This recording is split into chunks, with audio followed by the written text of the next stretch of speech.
하늘에서 여호와를 찬양하며 높은 데서 그를 찬양할지어다. 그의 모든 천사여 찬양하며 모든 군대여 그를 찬양할지어다. 해와 달아 그를 찬양하며 밝은 별들아 다 그를 찬양할지어다. 하늘의 하늘도 그를 찬양하며 하늘 위에 있는 물들도 그를 찬양할지어다. 아멘.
다 함께 한 목소리로 참회의 기도를 드리겠습니다.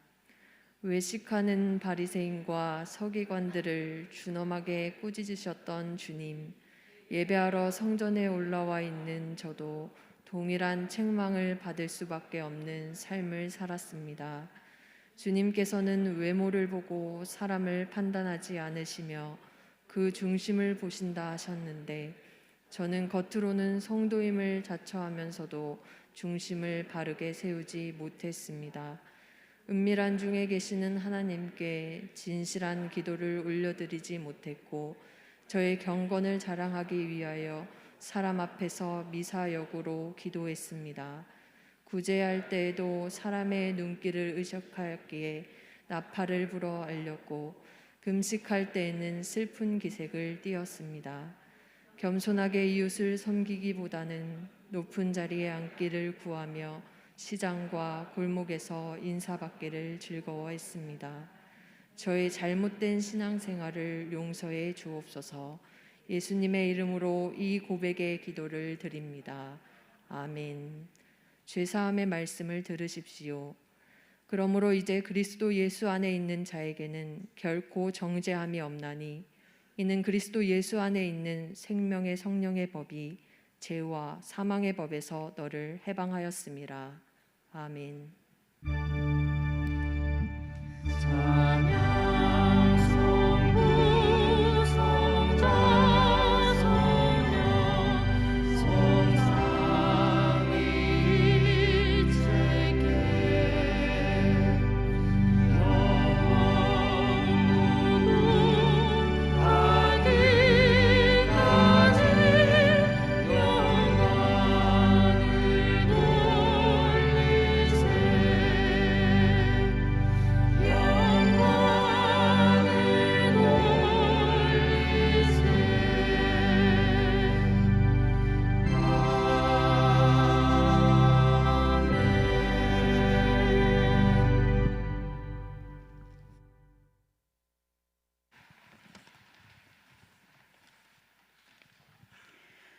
우리를 끝까지 포기하지 않으시고 주님의 그 크신 은혜와 사랑 속에 살게 하시는 주님 감사합니다. 우리가 이렇게 땅을 밟고 사는 것, 하늘을 바라보고 어려움 없이 호흡하는 것, 정말 우리 삶에 감사할 조건들을 부족함 없이 담아 놓으신 주님을 찬양하며 감사드립니다. 그러나 어리석은 우리는 곁에 있는 것들이 얼마나 소중한지, 평범한 삶이 얼마나 귀한 복인지 그것을 이른 후에야 깨닫습니다. 주님, 온 세계를 흔드는 코로나와 전쟁, 그리고 이상기후로 인한 어려운 경제 속에서 주여 지켜주시고 모든 두려움과 어려움에서 벗어나 안정된 일상생활로 속히 회복시켜 주시옵소서. 또한 저희 청안교회를 기억하여 주시옵소서. 강력한 하나님의 일하심으로 생명을 살리고 복음으로 세상을 변화시키는 교회, 하나님의 역사하심에 기쁨이 넘쳐나고 성령 충만함의 간증이 늘 충만한 교회가 되도록 은혜 내려 주시옵소서. 우리의 연약함을 돌보시는 하나님, 교회에 연로하신 청함의 가족들 주님 지켜주셔서 이 세상 끝날까지 강건함과 평안함을 주시옵소서. 육의 연약함으로 고통받고 있는 성도들 주님의 이름으로 회복케 하시고 치료하신 주님께 감사로 영광 돌릴 수 있도록 함께 주시옵소서. 다음 세대인 우리의 자녀들 세상과 타협하지 않고 하나님 뜻대로 살겠다는 거룩한 결단을 하고 오직 주님만이 드러나는 삶을 살도록 붙들어 주시옵길 간절히 기도합니다. 이 나라의 역사를 돌아보면 주께서 이 민족의 아픔의 눈물을 씻겨주시고 도움을 받던 자리에서 도움을 줄 수 있는 나라의 대열에 세워주신 주님의 크신 은혜 감사드립니다. 이전보다 풍요해진 삶 속에서 우리의 마음과 생각이 나태하거나 부패하지 않게 하시고 먼저 영적으로 바로 세워지는 나라가 되게 해 주시옵소서. 이 시간 귀한 말씀 준비하시고 세우신 목사님 함께 해주셔서 말씀 선포하실 때 이 말씀으로 인하여 세상을 이기고 한 주일 우리의 삶에서 간증과 위로와 힘이 되게 인도해 주시옵소서. 이 예배 주께서 기쁘게 받으시길 원하옵고 감사하신 예수 그리스도의 이름으로 기도합니다. 아멘.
이 시간 하나님 앞에 예배합니다. 또 예물을 드립니다.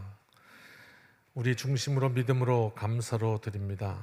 이 드림이 하나님 기뻐하시는 예물이 되기를 간절히 소원합니다. 그리고 드린 우리의 기도와 중심 가운데 하나님의 응답하심으로 일하심으로 우리의 삶에 놀라운 일들을 경험하기 원합니다. 하나님 드린 손길마다 기억하시고 응답하여 주시옵소서. 오늘 예배도 드리는 가운데 하늘의 음성을 듣게 하시고 이 예배가 우리의 삶 속에 생명이 되도록 성령께서 오늘도 충만하신 역사로 함께하여 주옵소서. 예수님의 이름으로 기도합니다. 아멘.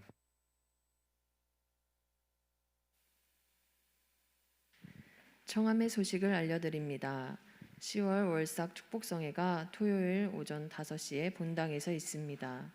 교육국 예배가 오프라인으로 진행되고 있습니다. 유치부 야외 예배가 오늘 오전 11시에 있습니다. 어린이부 오프라인 예배 장소가 기도실로 변경되었습니다. 각 부서 자세한 사항은 주보를 참고해 주시기 바랍니다. 수요 예배에 적극적으로 동참해 주시기 바랍니다. 청함 전도대 모임이 목요일 오전 10시에 세미나실에서 있습니다. 결혼 소식 있습니다. 안성인 집사님과 고금숙 권사님의 아들인 안태희 군과 조연진 양의 결혼식이 10월 1일 토요일 오전 11시에 CN 웨딩홀 계산점 5층 미엘르홀에서 있습니다. 오민숙 권사님의 딸인 강정희 양과 주원철 군의 결혼식이 10월 1일 토요일 오전 11시 20분에 웨딩그룹 위더스 영등포 7층 펠리체홀에서 있습니다. 모두 축하드리며 믿음의 가정이 세워지는 귀한 시간 기억해 주시고 함께 축복해 주시며 기도해 주시기 바랍니다. 정진우, 김현진 성도님 가정에 등남하였습니다. 축하드립니다. 선교헌금 완납 소식 있습니다. 주보를 참고해 주시기 바랍니다. 오늘 우리에게 주시는 하나님의 말씀은 예레미야 32장 6절에서 15절, 누가복음 16장 19절에서 31절입니다. 하나님의 말씀을 경외하는 마음으로 다 함께 일어나 말씀을 받겠습니다. 예레미야 32장입니다. 예레미야가 이르되 여호와의 말씀이 내게 임하였느니라 이르시기를 보라 내 숙부 살룸의 아들 하나멜이 내게 와서 말하기를 너는 아나돗에 있는 내 밭을 사라 이 기업을 물을 권리가 내게 있느니라 하리라 하시더니 여호와의 말씀과 같이 나의 숙부의 아들 하나멜이 시위대 뜰 안 나에게 와서 이르되 청하노니 너는 베냐민 땅 아나돗에 있는 나의 밭을 사라 기업의 상속권이 내게 있고 물을 권리가 내게 있으니 너를 위하여 사라 하는지라 내가 이것이 여호와의 말씀인 줄 알았으므로 내 숙부의 아들 하나멜의 아나돗에 있는 밭을 사는데 은 17세겔을 달아주되 증서를 써서 봉인하고 증인을 세우고 은을 저울에 달아주고 법과 규례대로 봉인하고 봉인하지 아니한 매매 증서를 내가 가지고 나의 숙부의 아들 하나멜과 매매 증서의 인친 증인 앞과 시대뜰에 앉아 있는 유다 모든 사람 앞에서 그 매매 증서를 마세야의 손자 네리야의 아들 바룩에게 붙이며 그들의 앞에서 바룩에게 명령하여 이르되 만군의 여호와 이스라엘의 하나님께서 이와 같이 말씀하시기를 너는 이 증서 곧 봉인하고 봉인하지 않은 매매 증서를 가지고 토기에 담아 오랫동안 보존하게 하라. 만군의 여호와 이스라엘의 하나님께서 이와 같이 말씀하시니라. 사람이 이 땅에서 집과 밭과 포도원을 다시 사게 되리라 하셨다 하니라. 누가복음 16장입니다. 한 부자가 있어 자색 옷과 고운 베옷을 입고 날마다 호화롭게 즐기더라. 그런데 나사로라 이름하는 한 거지가 혼대투성이로 그의 대문 앞에 버려진 채 그 부자의 상에서 떨어지는 것으로 배불리려 하매 심지어 개들이 와서 그 헌대를 핥더라. 이에 그 거지가 죽어 천사들에게 받들려 아브라함의 품에 들어가고 부자도 죽어 장사되매 그가 음부에서 고통 중에 눈을 들어 멀리 아브라함과 그의 품에 있는 나사로를 보고 불러 이르되 아버지 아브라함이여 나를 긍휼히 여기사 나사로를 보내어 그 손가락 끝에 물을 찍어 내 혀를 서늘하게 하소서. 내가 이 불꽃 가운데서 괴로워하나이다. 아브라함이 이르되 얘 너는 살았을 때에 좋은 것을 받았고 나사로는 고난을 받았으니 이것을 기억하라. 이제 그는 여기서 위로를 받고 너는 괴로움을 받느니라. 그뿐 아니라 너희와 우리 사이에 큰 구렁텅이가 놓여 있어 여기서 너희에게 건너가고자 하되 갈 수 없고 거기서 우리에게 건너올 수도 없게 하였느니라. 이르되 그러면 아버지여 구하노니 나사로를 내 아버지의 집에 보내소서. 내 형제 5이 있으니 그들에게 증언하게 하여 그들로 이 고통받는 곳에 오지 않게 하소서. 아브라함이 이르되 그들에게 모세와 선지자들이 있으니 그들에게 들을지니라. 이르되 그렇지 아니하니이다. 아버지 아브라함이여 만일 죽은 자에게서 그들에게 가는 자가 있으면 회개하리이다. 이르되 모세와 선지자들에게 듣지 아니하면 비록 죽은 자 가운데서 살아나는 자가 있을지라도 권함을 받지 아니하리라 하였다 하시니라. 아멘.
아멘.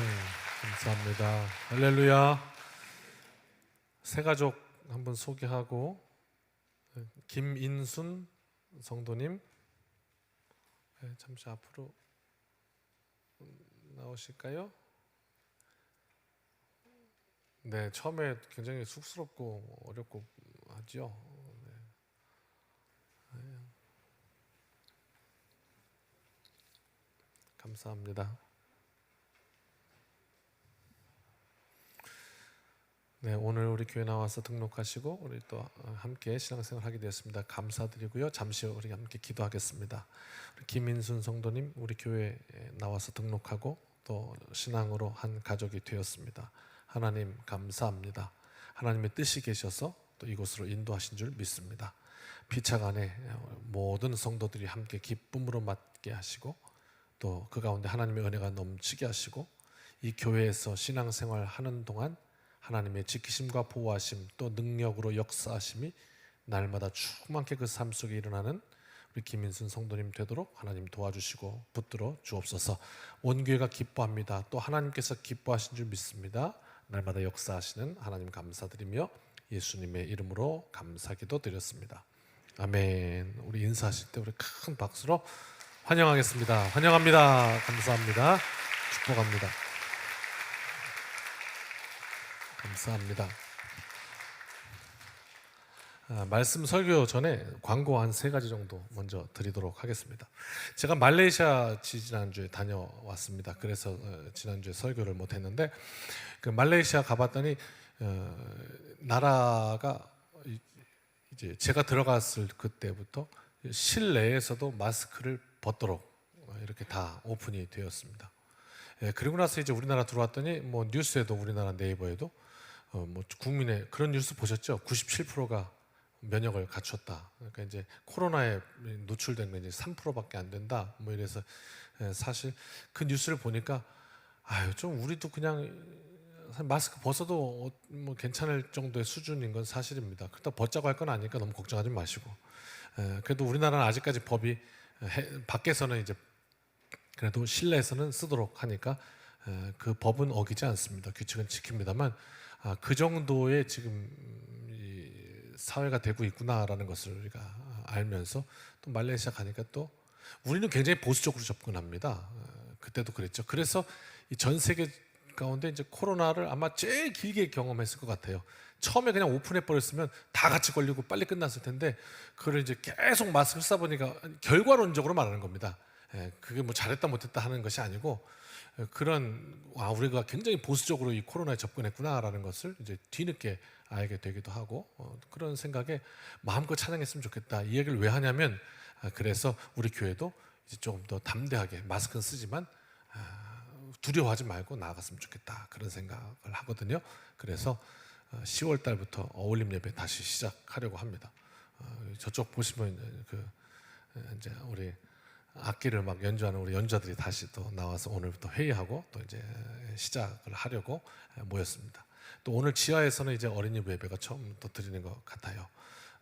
그러다 보니까 또 이제 여러 가지 또 문제들이 생기고 보이기도 하고 신발 신고 들어가니까 신발장도 좀 치웠으면 좋겠고 넓어지고 또 아이들 소리가 막 오늘 들리셨죠?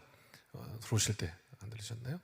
아이들 소리가 들리니까 또 교회가 막 이렇게 살아나는 생동감 있고 참 좋은 것 같아요. 10월 달부터 어울림 예배 하려고 다음 주부터 이제 또 어울림 콰이어와 또 이제 모집할 겁니다. 그러니까 이런 것들에 대해서 좀 함께 열심히 또 참여해 주시면 좋겠고 우리 어울림 예배가 살았으면 좋겠습니다. 두 번째, 월삭 새벽 광고를 했는데요. 월삭 새벽이 그래도 1층은 꽉 찼었거든요. 그런데 새벽 기도를 안 하다 보니까 이제 그게 몸에 익숙하지가 않아서 그러신지 너무 인원이 저조해요. 그래서 제가 이번 주에 그 지역장님들을 달달달달 볶을 거거든요. 참깨 볶듯이. 그러면 이제 열심히 연락을 하실 거예요. 그러니까 너무 왜 연락하고 그래 하지 마시고 아멘 하시고 내가 한 달에 첫날은 하나님 앞에 지킨다 그런 마음으로 온 성도들이 다 나와서 뜨겁게 기도하고 한 달을 시작하면 너무 좋겠다 은혜롭고 그래서 그런 마음으로 권면 드립니다. 그래서 월삭 첫날 예배 때 우리 함께 다 나와서 예배할 수 있도록 그게 두 번째 광고. 그다음에 세 번째 광고는 이제 요 옆에 이제 동사무소 행정센터 보시면 그 앞에 예쁘게 주차장을 만들어놨죠. 아무도 거기가 뭔지 몰라서 두려워서 들어가지를 못하는 것 같아요. 보니까 1시간에 800원 정도 하는 것 같아요. 그다음에 하루 온종일 세워놔도 4,000원을 넘지 않는 것 같아요, 주차비가. 그래서 교회에서 이제 어떻게 그걸 좀 서포트를 할까 고민 중이고요. 거기도 우리 교회가 이용했으면 좋겠다 하는 생각이에요. 그래서 혹시 2부 예배 때 나왔다가 또 이제 어울림 이제 시작되면 더 막히겠죠. 주차 때문에 급한 일이 있으신 분은 거기다 세우시면 돼요. 교회에서 보조도 해드릴 거예요. 그리고 그럼 거기서 바로 나갈 수 있어요. 그렇죠? 네. 그리고 좀 넉넉하신 분은 또 여기다 안에 세우시고 이렇게 해서 주차장도 우리가 잘 활용해서 교회 예배 드리는데 어려움 없이 이렇게 잘 될 수 있도록 했으면 좋겠다. 이런 광고를 3가지를 드렸습니다. 기억하셨죠? 네, 주차장, 월삭, 또 어울림 예배 이렇게 기도해 주시고 함께 관심 가지고 다 참여해 주셨으면 좋겠습니다. 자, 오늘 말씀 예레미야와 누가복음의 말씀으로 함께 말씀 나누고요. 여러분에게 영적인 도전이 되었으면 좋겠고, 그리고 이 한 주간 살아갈 수 있는 결단이 되었으면 좋겠고, 강력한 성령의 역사가 되었으면 좋겠습니다. 지난주 뉴스를 봤더니 뉴스 가운데 네이버에 지구 온난화, 우리가 다 같이 경험하고 있는 것이죠. 기후 문제, 그로 인한 뭐 태풍이라든지 여러 가지 자연 재앙의 문제에 대해서 이런 뉴스더라고요. 결국 다 죽을 건데 이 재앙이 계속 심각해지면 말입니다. 이게 계속 진행되면 결국은 다 죽는 건데, 그럼에도 불구하고 나는 조금 더 버틸 수 있어. 예를 들면 뭐 물이 차오르면 나는 그래도 지금 20층 위에 있으니까 조금 더 버틸 수 있어. 5층에 있는 사람까지는 다 죽어도 나는 조금 더 버틸 수 있어 라고 생각하는 소위 뉴스예요. 상위층에 의해서 이 온난화를 어떻게 우리가 탄소 배출을 적게 하고 이런 것들을 결정하는 이런 문제들에 결정하는 사람들이 다 그 20층 위에 사는 분들이라, 상위층들이라 심각함을 더 늦게 생각하고 이것이 결국 온 인류가 다 재앙에 직면하는 상황을 만들고 말 것이다 라는 뉴스였습니다. 그러니까 지난번에 우리나라에 이제 이 홍수가 났을 때 말입니다. 태풍이 와서 그때 이제 어느 정도 사는 부유층들은 안전했고요. 피해를 입은 이들은 이제 반지하에 사는 이들이 대부분 침수로 많이 어려움을 경험하였잖아요. 이런 얘기를 하는 거예요. 그러니까 직접 내 집이 막 물난리가 나서 물을 푸고 이런 고생을 안 하니까 아직은 살만한가 보다, 아직은 괜찮은가 보다, 그리고 안심한다는 거예요. 지금 제가 무슨 얘기하려고 접근하는 거냐면 예레미야 얘기하려고 접근하는 거예요. 아직은 괜찮은가 봐, 아직은 좀 그래도 이렇게. 그래서 실제로 돈 있는 사람들이, 힘 있는 사람들이 앞장서서 이 기후 문제 풀어가야 할 텐데 아직 자기들 집은 안전하다는 거죠. 아직 내 상황은 안전하다는 거죠. 괜찮다는 거죠. 그래서 어떻게 결국 그 생각들이 모두를 다 재앙으로 몰고 갈 것이다 라는 뉴스였습니다. 오늘 구약의 말씀 예레미야, 바벨론에 의해서 함락 직전이에요. 나라가 망하기 바로 직전입니다. 우리는 보고 있습니다. 지난 역사니까. 그러나 그들은 바로 뒤가 망할 것이라는 걸 보지 못하고 있었죠. 그때 이 시드기야 왕이 예레미야를 부릅니다. 그래서 야, 하나님의 뜻을 좀 알고 싶다. 하나님의 뜻을 내게 말해다오 라고 이야기를 했습니다.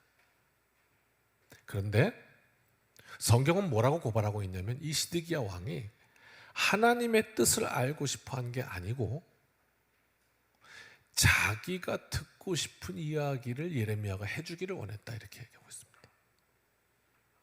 이 이야기를 오늘 우리가 심각하게 받아들여 보면, 사랑하는 성도 여러분, 여러분은 오늘 이 자리에 하나님의 뜻을 듣기 원하셔서 나오셨습니까? 아니면 여러분이 듣기 원하는 그 소리를 좀 주영 목사의 입을 통해서 확인하고 싶으셔서 나오셨습니까? 이런 이야기가 되는 겁니다. 오늘 하나님께서 말씀하시면 그것이 내게 아프고 그것이 내게 부담감이 될지라도, 그렇구나, 하나님이 저 목사 입을 통해서 오늘 내게 말씀하시는구나 라고 생각하고 아멘 하려고 오셨습니까? 아니면 나 오늘 좀 이렇게 오늘 나 동쪽으로 가야 되는데 오늘 저 주영 목사 입을 통해서 오늘 동쪽으로 가는 게 축복이다, 이 말을 내가 좀 꼭 듣고 싶은데 라고 나오셨습니까? 라는 이야기가 되는 것이죠. 그래서 시드기야가 예레미야를 불러가지고 너 하나님의 뜻을 좀 말해봐라 그랬단 말이에요. 예레미야도 알죠. 시드기야가 뭘 원하는지, 뭘 원해요? 이 나라가 바벨론이 지금 막 쳐들어올까 말까 막 위태위태하지만 그러나 안전합니다. 걱정하지 마십시오라는 말을 듣고 싶었을 거예요. 그런데 예레미야가 그렇게 말하지 않아요. 왜? 하나님께서 자기에게 그렇게 말씀 안 하셨거든요. 이 나라가 바벨론에 의해서 함락될 거라고, 이 나라 망한다고, 정신 차리라고 이 말씀을 주셨거든요. 그래서 어떻게 그대로 말합니다. 하나님의 뜻대로. 오늘 말씀의 제목이 예레미야처럼 살게 하소서 그랬습니다. 오늘 우리가 이 땅을 살면서 예레미야처럼 사는 게 뭔가, 그러면 예레미야처럼 아니고 그 반대처럼 사는 건 뭔가, 그것만은 오늘 분명히 우리가 이 시간에 짚어보고 가야 하겠습니다. 화가 나서요. 시드기야가 어떻게 했냐면 예레미야가 이 나라 망합니다 이렇게 표현했더니 시드기야가 저놈을 당장 감옥에 가둬라 그래가지고 그만 궁중에 있는 시위대의 뜰에 가둬버려요. 갇히는 신세가 되어버렸습니다. 그리고 오늘 본문 보니까 그 가두었을 때 하나님이 예레미야와는 소통을 하셨어요. 예레미야가 갇혀가지고 세상과는 소통을 못해요. 가고 싶은데도 못 가. 감옥에 갇힌 신세가 됐지만 그러나 누구와 소통이 되느냐? 하나님과는 소통이 되는 거예요. 이런 장면을 보여주시면서 하나님께서 예레미야에게 무엇을 해주시냐면 이런 얘기, 오늘 본문에 예레미야에게 고향 아나돗에 있는 숙부의 아들 하나멜의 밭을 사게 하셨어. 땅을 사게 하셨다고. 너 고향으로 가서 네 숙부의 땅을 좀 사놔라. 그래서 땅을 사게 하시는 장면이 나옵니다. 이게 무슨 뜻인가? 예레미야 32장 7절이거든요. 같이 읽어볼까요? 시작. 보라, 내 숙부 살룸의 아들 하나멜이 내게 와서 말하기를 너는 아나돗에 있는 내 밭을 사라. 이 기업을 물을 권리가 내게 있느니라 하리라 하시니, 이렇게 말씀하신 거예요. 이게 무슨 이야기냐면요, 하나님이 예레미야에게 말씀하신 거예요. 갇혀있는 예레미야에게 유다 백성들이 바벨론에게 망하기는 할 거야. 네 입을 통해서 지금 시드기야한테 선포했잖아, 망한다고. 그러나 시드기야가 모르는 것 있어. 그리고 또 가르쳐주신 게 뭐냐면 그 후에 하나님의 은혜로 이 백성이 다시 자기 땅으로 돌아와 회복되고 하나님의 은혜로 다시 땅을 사고 파는 일반적인 생활을 하게 될 거야 라는 말씀을 해주신 거예요. 확인해 볼까요? 예레미야 32장 15절. 그래서 하나멜에 가면은 뭐 그 밭을 사고 뭐 어떻게 하고 증서는 어떻게 하고 여러 이렇게 쭉 나오잖아요, 말씀이. 그리고 마지막 결론적으로 이렇게 말씀하신다고. 같이 읽어봅시다. 만군의 여호와 이스라엘의 하나님께서 이와 같이 말씀하시니라. 사람이 이 땅에서 집과 밭과 포도원을 다시 사게 되리라 하셨다 하니라. 아멘. 일상으로 회복할 것이다 라고 말씀하셨단 말이죠. 이 말씀하시기 위해서 예레미야에게는 알려주세요. 그러나 시드기야는 모르고 있죠. 뭘? 회복을. 그냥 기분만 나쁜 거예요. 듣고 싶은 소리 안 들었어. 이런 말씀입니다. 결국 예레미야는 시드기야의 구미의 입맛에 맞지 않는 예언을 해서 무고하지만 죄가 없지만 감옥에 갇히는 신세가 되었어요. 그로 인해서 고초를 겪어요. 그러나 그로 인해서 하나님의 심판으로 나라가 멸망당하는 환난, 절망, 이 상황 속에서도 예레미야는 여전히 하나님에 의한 희망과 소망을 선포하는 인생이 돼요. 이 굉장히 중요한 얘기인데 다시 한번요, 좀 깊이 있게 우리가 이해했으면 좋겠어요. 하나님의 뜻대로 이 세상 속에 말함으로 말미암아서 그는 고초를 겪었다고요. 갇혔다고요. 그러나 그랬기 때문에 예레미야는 하나님의 뜻 안에서 다시 그 나라가 소망이 있고 회복할 것을 알게 되었다 이 말이에요. 만약 예레미야가 그 하나님의 뜻을 저버리고 시드기야의 입맛에 맞는 예언을 했더라면 그 예레미야에게는 더 이상 하나님으로 인한 소망과 회복의 은혜가 없었을 거란 말이죠. 이 이야기를 하는 거예요. 세상 권세, 하나님의 권세, 우리는 이 양 권세 사이에서 살아갑니다. 또 신학적으로 말하면 우리는 어떤 존재냐? 이미와 아직 사이의 존재다. 이렇게도 설명하는데, 이미는 뭡니까? 이미 이 땅에 오신 예수 그리스도. 아직은요, 아직 오시지 않은 재림하시는 예수 그리스도. 우리는 이미 오신 예수 그리스도와 아직 오시지 않은 그 심판 전 예수 그리스도 사이를 살아가는, 이미와 아직 사이를 살아가는 존재다. 그러면 그 존재라는 것은 무슨 의미냐? 이미와 아직이라는 것, 긴장감이다. 그래서 깨어 있어야 되는 거죠. 확증했으나 아직 오시지 않은 그 사이를 살아가는 것. 우리는 그 사이에서 계속해서 이 세상 권세와 맞대응해서 살아가고 있다. 이것이 저와 여러분의 선택이라는 걸 보여주고 있습니다. 어떤 선택을 할 거냐. 그래서 하나님의 그 뜻을 선택하는 자, 이 세상 속에는 미련한 자처럼 보일 수 있고, 그런데 그것이 결국은 어려움을 당하더라도 그 가운데 회복과 소망을 외칠 수 있는 존재가 되었다, 이런 말이에요. 조금 더 계속해서 반복하면서 이렇게 탁 잡힐 때가 있으리라 생각합니다. 두 번째 본문은 누가복음 16장입니다. 유명한 부자와 나사로, 거지 나사로의 이야기입니다.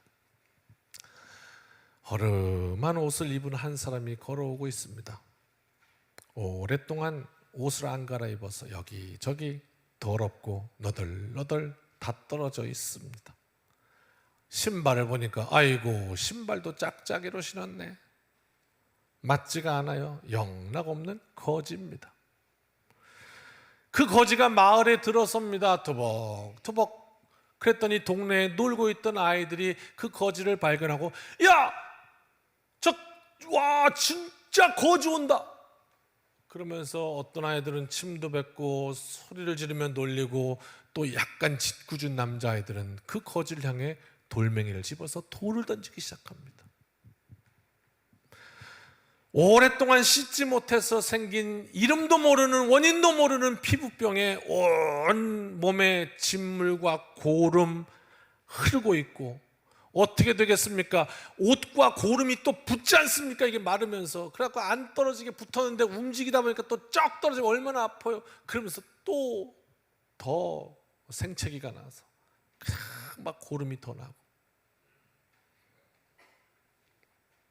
누가 보더라도 위중한 상태입니다.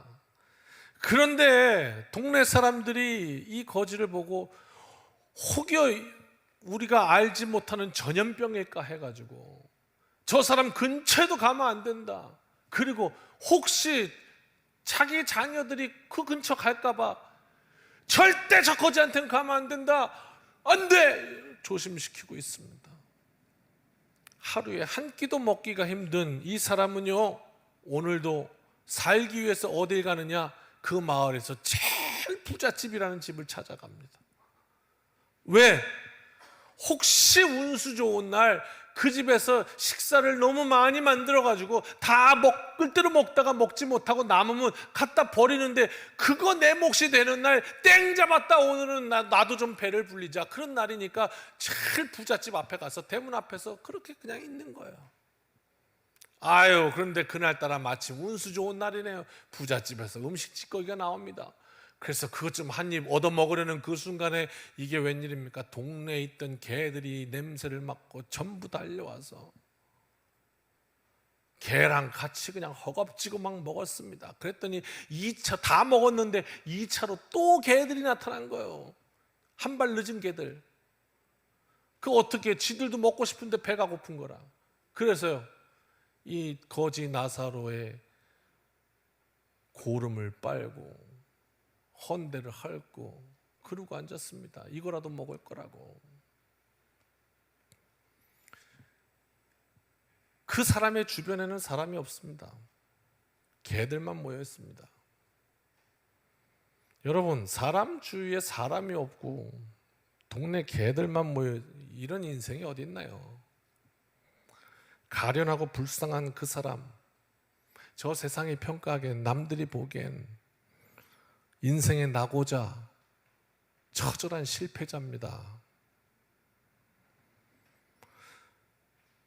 이게 오늘 누가복음 본문인데요, 우리 삶으로 한번 돌아와 볼까요? 21세기 위드 코로나의 시대, 이제 사람과 사람이 가까이 하기엔 너무 먼 이런 시대가 되어버렸습니다. 수많은 상처받은 이들이 있습니다.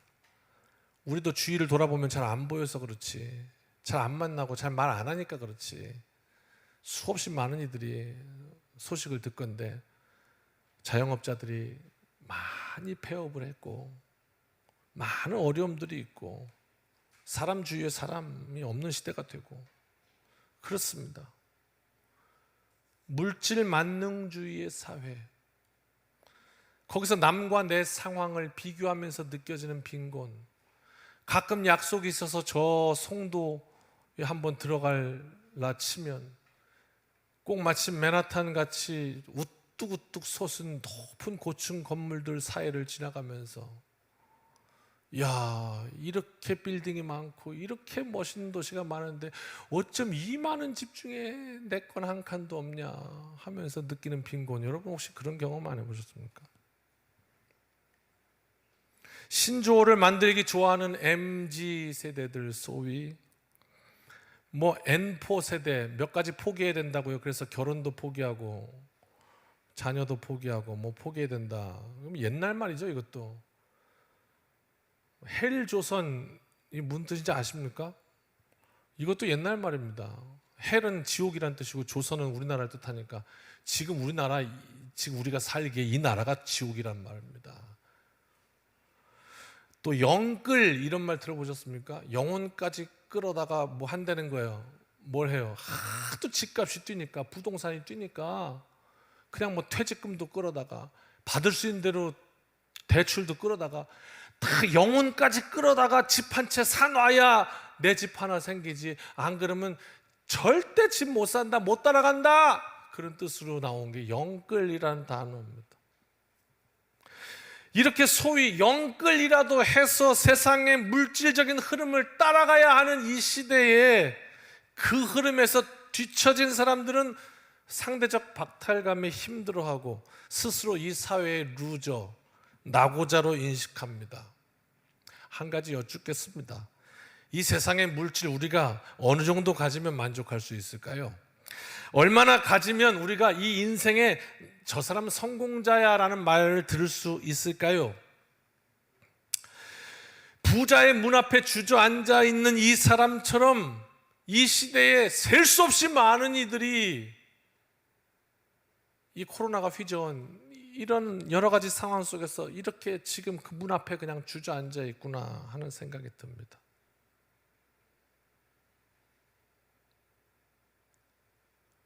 그런데 여러분, 우리가 놓치지 말아야 할 생각이 하나 있습니다. 오늘 성경은 그걸 말해주는데 뭐냐면 이 부자와 거지 나사로를 하나님이 한날에 부르셨다는 거예요. 이걸 놓친단 말이다, 사람들. 세상에서 남부러울 곳 없이 호사를 누렸다, 이렇게 오늘 성경은 표현하는데 그 인생이 부를 누리며 사람을 부리고 떵떵거리며 살았던 그 부자가 음부의 불못 가운데 던져졌습니다. 가서 보니까, 자, 오늘 성경은 부자가 왜 음부에 갔고 거지가 왜 아브라함의 품에 갔는지 그 이유를 밝히고 있지는 않습니다. 그러니까 잘못 논리를 해석해서 부자는 지옥 간다, 가난하면 천국 간다, 이 도식이 성립하지는 않아요. 거기에 대해서 얘기하지는 않습니다. 다만 오늘 성경이 분명히 얘기하는 건 그렇게 많은 것을 누렸던 이 부자가 지옥에 갔더니 이 세상에서 누리던 그 어떠한 것도 한 개도 못 가져간다, 한 개도 유익이 되지 못한다라는 이야기를 분명히 하고 있는 겁니다. 세상의 모든 것들은 지금 이 부자에게 티끌만한 도움도 주지 못하고 있습니다. 이거 우리가 놓치면 안 됩니다. 뜨거운 불 속에서 몸부림치는 이 부자의 머릿속에는 세상에 있을 때 마음껏 누렸던 쾌락과 향락, 이 기억들이 막 스쳐갑니다. 그러나 거기서 그게 무슨 소용이랍니까? 언제 끝날는지도 알 수 없는 무한정 이어지는 고통 속에서. 제가 말레이시아 갔다가 이렇게 좀 사고가 있었습니다. 쓰러졌거든요.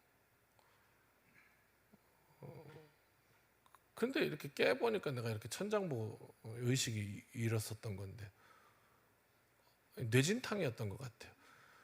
그다음부터 그냥 이게 막 지구가 돌기 시작하는데 막 1초에 100번을 돌아요. 이게 참 아이고 어지럽다 그런데 하니까 또 의식을 잃더라고요. 너무 많이 도니까. 그 계속 반복하면서 난 그 땅에서 죽나 보다 했었어요. 계속 도니까 이게 5분만 돌고 참으려면 참겠습니다만 이게 하루 종일 하루가 지나고 이틀째가 되는데도 계속 도니까 용서하십시오. 죽는 게 낫겠다 이 생각이 들더라고요. 죽는 게 낫겠다. 야, 근데 이거 교회 있고 가족 있고 이거 어떡하나 이거 뭐 그냥 어떻게 막 선택을 할 수가 없고 너무 괴로우니까 이런 겁니다. 쉽게 설명하면 뺑뺑이에 태워가지고 뺑뺑이를 계속 돌리면 말입니다. 어지럽잖아요. 그 어지러워서 그만 나 어지러워 나 좀 내려줘. 근데 안 내려주고 계속 돌리면 어떻게 되겠습니까? 그런 기분이었습니다. 끝나지 않는. 또 오늘 성경은 뭐라고 하냐면 이 부자가 음부에 갔더니 그 고통이 그렇다는 거예요. 좀 제발 좀 그만 끝내고 싶은데 끝나지를 않는 거 계속. 이 무한정 이어지는 고통 속에서 눈을 들어서 저 멀리 낙원을 이렇게 바라봤는데 이게 웬일입니까? 이 저쪽에 세상에 내 대문 앞에서 개랑 맨날 음식 핥아먹던 그 나사로가 저기 가 있는 거란 말이죠. 그 더 이상한 거지 마음이. 어떻게 저놈이. 그래서 호소합니다. 아버지 아브라함이요 살려주십시오. 나를 긍휼히 여겨주십시오. 나사로를 시켜서 제발 물 한 방울이랑만 찍어서 목을 죽게 해주십시오. 그 물이 뭔데? 여러분 물 못 마시는 분 계십니까? 이곳이 너무 뜨겁고 너무나 괴롭습니다. 그러나 그것조차도 부자의 절규는 부질없는 외침이었습니다. 세상에서의 나고자 실패자, 역전의 은혜를 입어 영원한 세계의 완전한 성공자가 되어 우리 눈앞에 있습니다. 이 뒷부분을 놓칩니다. 배금주의, 금을 경배한다. 영어로는 맘모니즘, 물질을 경배하는 시대. 지금 이러한 이 물질 중심의 시대 속에서 예수 믿는다는 것 자체가 여러분 역설입니다. 아십니까? 아니, 물질, 돈이 최고야 하는 이 시대에 예수 믿고 남을 위해서 살겠다는 건 이건 뭔가 시대의 흐름과 맞지 않습니다. 역행입니다. 마치 세상 사람들이 볼 때는 우리가 나사로처럼 보일지도 몰라요. 그러나 우리가 아다시피 이 세상의 유한한 물질로는 우리의 영적인 목마름은 채울 수가 없습니다. 그걸 모르니까 좀 더 가지면 채워질려나? 그래서 욕심부립니다. 채워지지 않습니다. 조금 더 높이 올라가면 조금 더 권세를 주면 이거 채워질려나? 채워지지 않습니다. 절대로.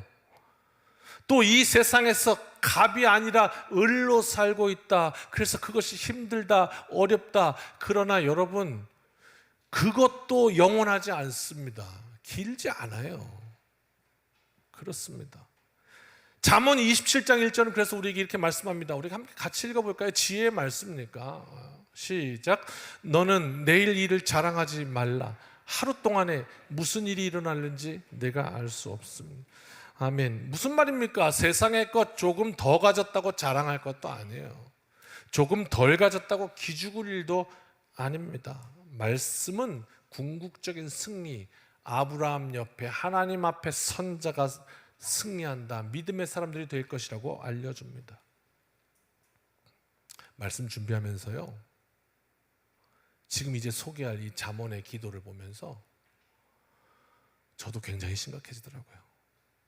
내가 이 기도를 내 중심으로 할 수 있을까? 그런 물음이 들었어요. 그래서 또 해보고 또 곱씹어 봤거든요. 어떤 기도인지 소개할게요. 아굴의 잠언인데요. 함께 이게 내 기도가 될 수 있을까라는 생각으로 같이 한번 읽어볼까요? 7절부터 9절인데요. 아굴의 잠언입니다. 시작. 내가 두 가지 일을 주께 구하였사오니 내가 죽기 전에 내게 거절하지 마시옵소서. 곧 헛된 것과 거짓말을 내게서 멀리 하옵시며 나를 가난하게도 마옵시고 부하게도 마옵시고 오직 필요한 양식으로 나를 먹이시옵소서. 혹 내가 배불러서 하나님을 모른다, 여호와가 누구냐 할까 하오며, 혹 내가 가난하여 도둑질하고 내 하나님의 이름을 욕되게 할까 두려워함이니이다. 아멘. 다시 7절 가봐요. 무슨 기도입니까? 내 하나님 앞에 두 가지 기도할 테니 하나님 제발 제가 평생에 죽기 전에 이 기도 내게 응답되게 거절하지 말아 주십시오.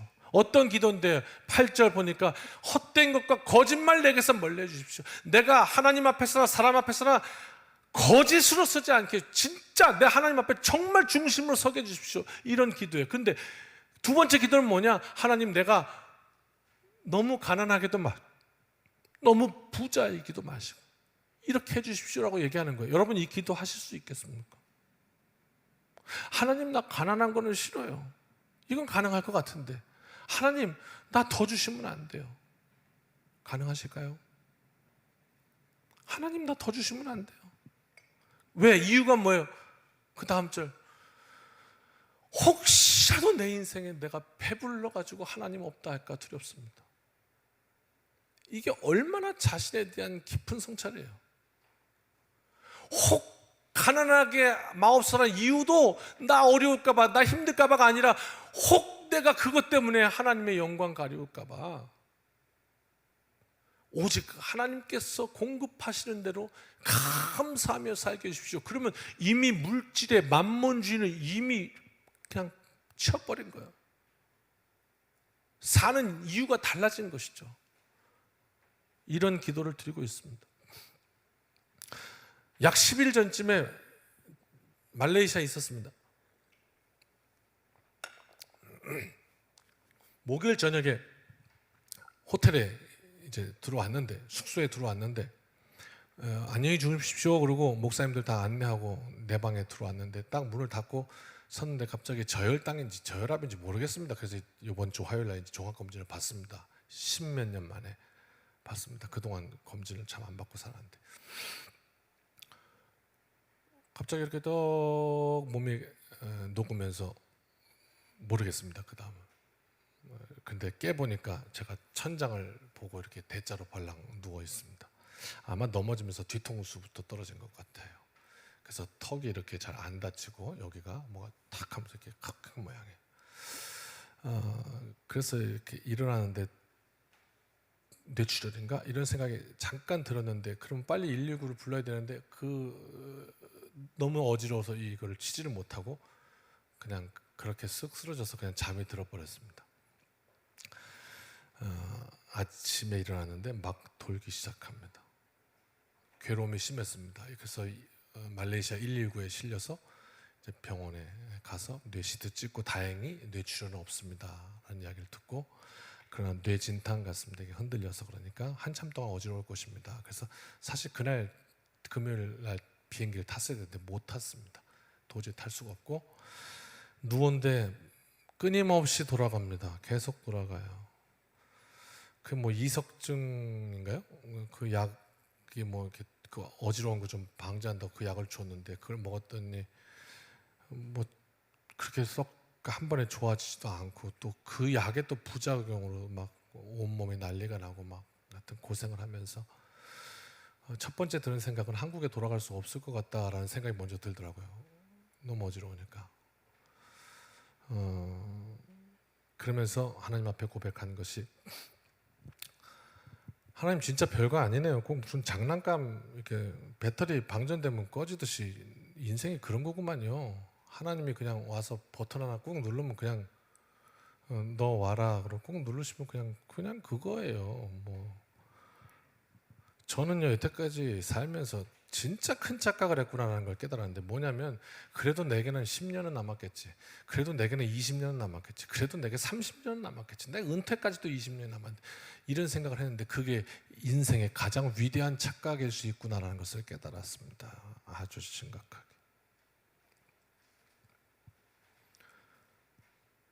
25년 전쯤에 제가 대학교 다니던 시절 제가 증권에 한참 빠져 있을 때가 있었습니다. 저는 취미로 한 것이 아니고 제 주위에 전부 서울대 출신들이었고, 그리고 제가 이름 대면 다 알만한, 하나만 말씀드리면 미래에셋부터 시작해서 각 유명 증권사들, 우리나라 서울대 출신의 대표 증권사들의 펀드 매니저들이 매일 밤 모였고 거기에 저도 있었습니다. 이것이 괜찮은 것 같아, 이게 내일은 이렇게 움직일 것 같아, 이게 이번에 어떤 기관에서 들어온대, 막 고급 정보들이 날라다닙니다. 우리 교회도 투자하시는 분들이 꽤 되실 테니 저는 그때 제 자산을 전부 올인해서 집어넣어서 9거래일 연속 상한가를 맞아본 적도 있습니다. 1,300만 원이 5천만 원이 넘어가더라고요.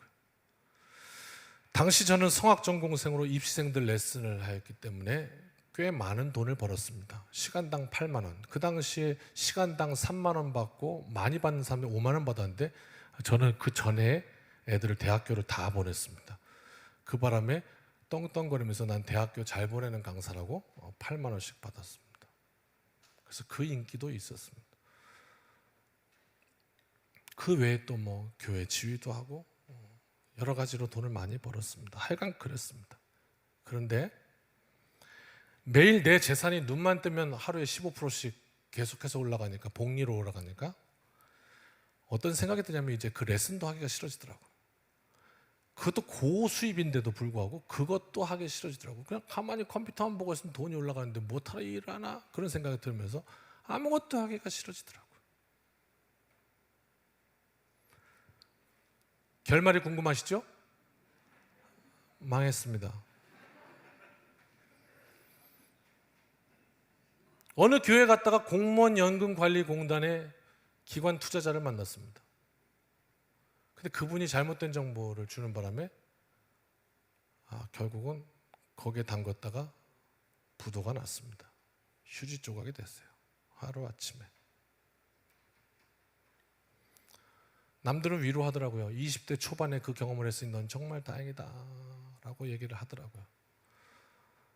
지금도 그때 너무 많이 배웠기 때문에 그런 기본적인 원리는 압니다. 그래프만 봐도 알고 웬만큼 다 압니다. 어떤 시대인 것도 알고 이제 어떻게 되겠구나도 대충 감이 옵니다. 그러나 손대지 않습니다. 뭐 이유는 여러 가지 있지만 아무튼 이 이야기를 왜 해드리냐? 여러분, 혹시 여러분의 인생에 부도난 수표 있습니까? 부도난 어음 가져보신 적 있습니까? 부도난 증권 가져보신 적 있습니까? 우리는 각자가 우리의 삶 속에 붙들고 있는 가치가 있을 거 아닙니까? 나는 이 가치 때문에 내가 열정을 가지고 지금 살고 있는 거야. 이 가치 때문에 내가 지금 버티고 있는 거야. 나 이것 때문에 내가 하는 거지. 내 새끼들 때문에 하는 거야. 내 당신 보고 내가 이러는 거야. 왜 그래? 내가 얼마나 당신을 사랑하는데. 뭐 이런 가치들이 있을 거 아닙니까? 그런데 여러분, 그 가치가 어느 날 딱 하나님께서 부르셔서 여기로 싹 갔더니 그것이 부도난 수포면 어찌할 겁니까? 부도난 증권이면 어떡할 거냐고요. 그러면 안 되지 않습니까? 엄마, 티끌만큼도 도움이 되지 않을 것, 그게 내 인생을 구원할 줄 알고 그거 붙들고 살다 왔네. 아무 소용없네. 내 인생은 도대체 뭘 위해 살았던 건가? 꿀꿀거리는 저 돼지와 뭐가 달랐던 건가? 달라야 할 거 아닙니까? 우리를 돼지와는 다르게 지으셨는데.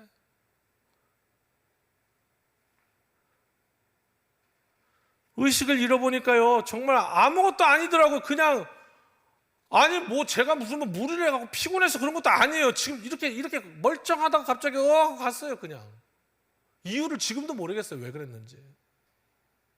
아무것도 아니더라고. 그냥 버튼 꾹 오프 딱 누르니까 가더라고. 그냥 그게 우리 인생이더라고. 그 뭐라고요, 그게.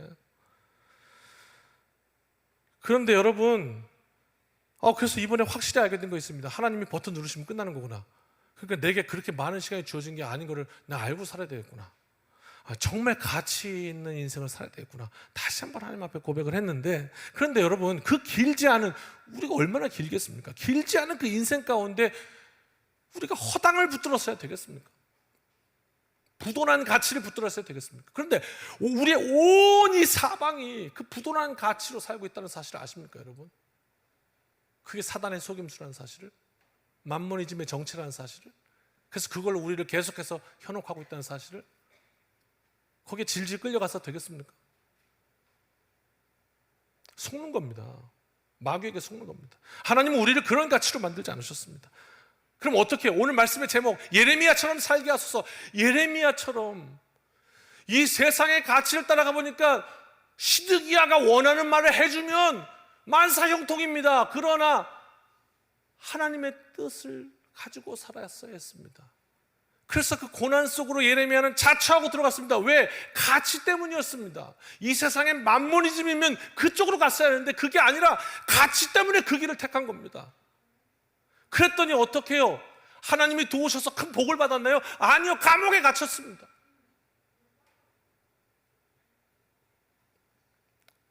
그런데 오늘 중요한 걸 알려주시죠. 감옥에 갇힌 그 예레미야는 하나님께서 회복과 소망을 주셨습니다. 실패한 듯 보였으나 바로 그 길에 하나님으로 인한 회복과 하나님으로 인한 소원이 있음을 알게 하셨습니다. 비록 그 모습이 감옥에 갇혀 거지 나사로와 같을지라도 하나님께서 끝내 승리하는 인생으로 복된 인생 되라고 우리를 그렇게 부르신 겁니다. 우리는 그런 존재입니다. 이 세상에 물질 문명에 질질 끌려가는 인생이 아니라 그렇게 끌려가는 이들에게 그거 아니라고. 우리 그렇게 시시한 존재 아니라고. 그러고 나니까 비로소 제가 한국에 딱 들어온 순간 뭐가 보이냐면 우리 교육자들과 그런 대화를 나눴습니다. 근데 진짜 깨달은 게 있는데 저 국회의사당에서 이게 옳으니 저게 옳으니 막 싸움 주는 그게 귀한 게 아니라 진짜 귀한 건 내가 길을 가다가 나의 도움을 필요로 하는 정말 어려운 분 한 분을 만나서 그분에게 다가가서 대화하고 그분을 도와주고 그분을 일으켜 세우는 그게 국회의사당의 저분들이 하신 일보다 훨씬 더 소중한 일이라는 것을 깨달았습니다. 그렇구나.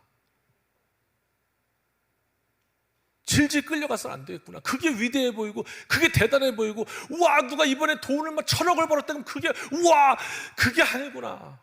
내 삶 속에 있는 나를 존재로서 여겨주시는 그 하나님의 가치가 빛나는 곳에 내가 거기 가서 부딪히는 거 이거구나. 이게 사는 거구나. 이게 내 가치구나 하는 거예요. 우리는 그렇게 위대한 존재입니다. 하나님의 살아계심을 드러내는 사람들. 이 한 주간 그 길을 택하면 고난이 올지라도 하나님의 음성으로 성령의 음성으로 회복시키시고 소망을 주신다 했습니다. 이 나라가 사는 길은 경제적 위기가 극복돼서 사는 것이 아니라 하나님께서 은혜 주셔야 사는 것임을 외치는 이들이 생겨야 합니다. 이 지구의 기후의 위기도 하나님이 만드셨음을 알고 경외하는 이들이 나타날 때 틀림없이 거기에 해결점이 있을 것입니다. 놀라운 은혜가 임할 것을 날마다 우리 기도하고 선포하고 나타내는 이 한 주간도 능력의 사도들 되시기를 주님의 이름으로 축원합니다. 찬양합시다.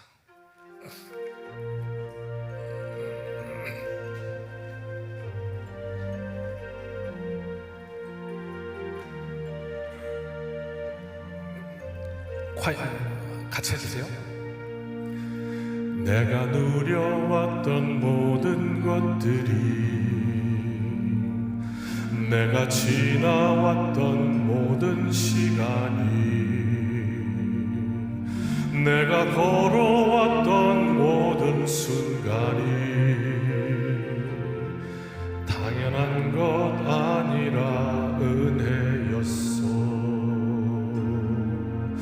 아침 해가 뜨고 저녁에 노을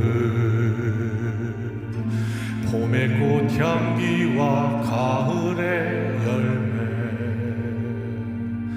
변하는 계절의 모든 순간이 당연한 것 아니라 은혜였어. 모든 것이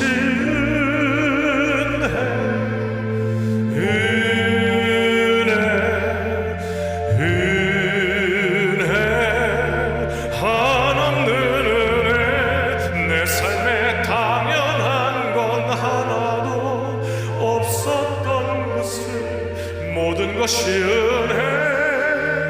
은혜였어. 내가 이 땅에 태어나 사는 것도, 내가 이 땅에 태어나 사는 것, 어릴 때부터 지금까지, 어린아이 시절과 지금까지 숨을 쉬며 살며 꿈을 꾸는 삶, 당연한 것 아니라 은혜였어. 내가 하나님의 자녀로 살며 오늘 찬양하고 예배하는 삶, 복음을 전할 수 있는 축복이 당연한 것 아니라 은혜였어. 모든 것이 은혜,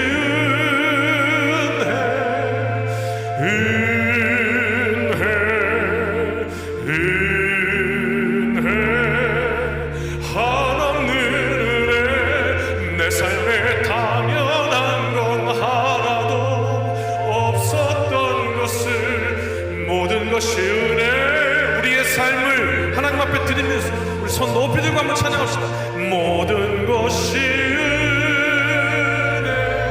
모든 것이 은혜입니다.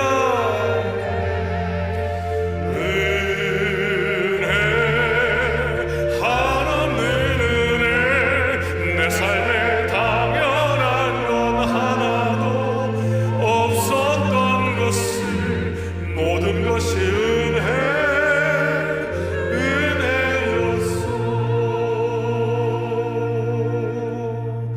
아멘. 기도합시다. 이제는 우리 주 예수 그리스도의 크신 은혜와 아버지 하나님의 무한하신 사랑하심과 성령 하나님의 도우심이, 능력 주심이 오늘 이 세상 가운데 하나님의 백성으로 예레미야처럼 살게 하소서. 하나님의 백성 되어 하나님의 소망을 외치며 살아가는 복된 인생 되기를 소원하고 결단하며 이 문을 나서는 여기 모인 주님의 백성들 머리머리 위에 이제로부터 영원까지 함께하여 주시기를 축원하옵나이다. 아멘.